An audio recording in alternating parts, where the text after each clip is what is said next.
AIMIM प्रमुख और सांसद असदुद्दीन ओवैसी ने असम के मुख्यमंत्री हेमंत बिस्वा शर्मा और भाजपा सरकार पर जमकर हमला बोला है। एक जनसभा को संबोधित करते हुए उन्होंने सीएम के उस बयान पर नाराजगी जताई जिसमें उन्होंने मियां समुदाय को लेकर किराया कम देने की बात कही थी। इसके साथ ही ओवैसी ने केंद्र सरकार की विदेश नीति पर भी सवाल खड़े करते हुए अमेरिका के दबाव में रूस से तेल खरीदना बंद करने के फैसले को झूठा राष्ट्रवाद का करार दिया। सभा में ओवैसी ने असम के मुख्यमंत्री के उस बयान को दोहराया जिसमें उन्होंने कहा था कि अगर ऑटो ड्राइवर मियाँ हो तो उसे 5 रुपये के बदले 4 रुपये देने हैं।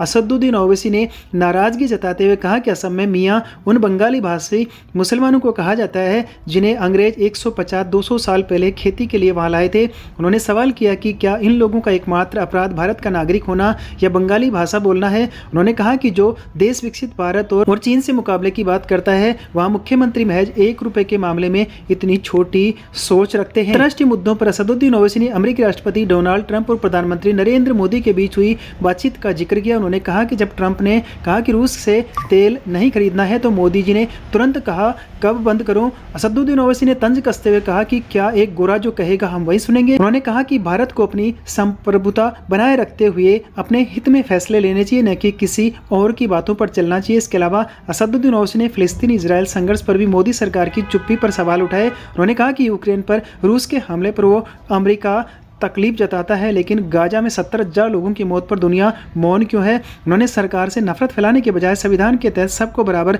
रखने का दर्जा देने और मानवीय संकटों पर संतुलित रुख अपनाने की अपील की है।